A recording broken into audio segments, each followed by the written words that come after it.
This is Food Safety First with your host, Ryan Rabdas. Okay, so now we're going to introduce a new segment to our podcast. It's the Q&A portion, and we're going to call it Ask Steve. So any questions, any comments, concerns, feedback, send it in, and we'll have an opportunity to bring it and discuss it directly with Steve. So here we go, Steve. Here's your first question. My quality manager wants every single detector set to the same sensitivity throughout the plant. Why can't we do that? Yeah, we do see that quite often. It's not an incredibly bad thing, but that would be assuming that all your products are identical and all the detectors are the same size. And the chances of that, unless you're running, say, a cereal plant, then your products are likely going to actually dictate the performance. So do you want to bring all your detectors down to the lowest common denominator? Probably not. So normally we're suggesting that you optimize each line. Each plant may be different, and when you have corporate situations, and that you look at the application, the product, the aperture size, and you run to a reasonable limit of detection where your false rejects or tripping on the product itself, if it's got product defect, you want to minimize those. The next question that we have is straightforward but hard. What is the smallest my detector could detect? That will be depending again on application size. So the product size, the detector size, the product's characteristics. Is it conductive? Is it magnetic inclusion in the product?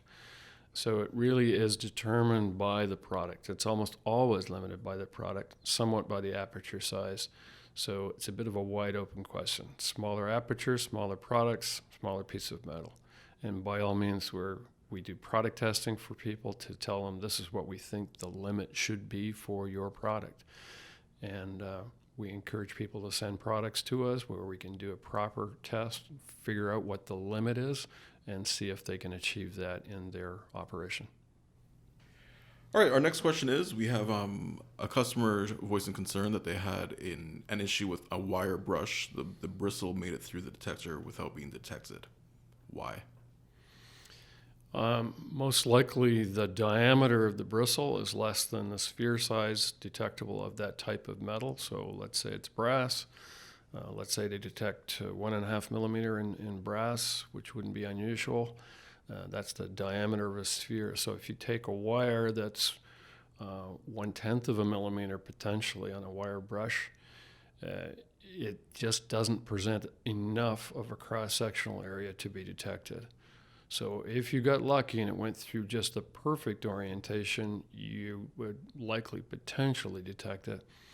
But it really is an odds game, and there's a very good chance that it would not go through in the perfect orientation, and it's not detectable.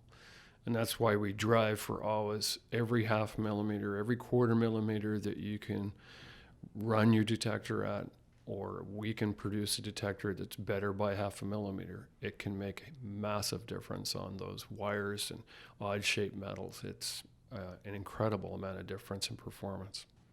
All right, Steve, thanks for answering those questions. Again, listeners, any feedback, comments, questions, concerns, please email us at foodsafetyfirst@fortresstechnology.com. That's foodsafetyfirst@fortresstechnology.com. Would love to hear from you. Would love to answer your questions. Thanks again.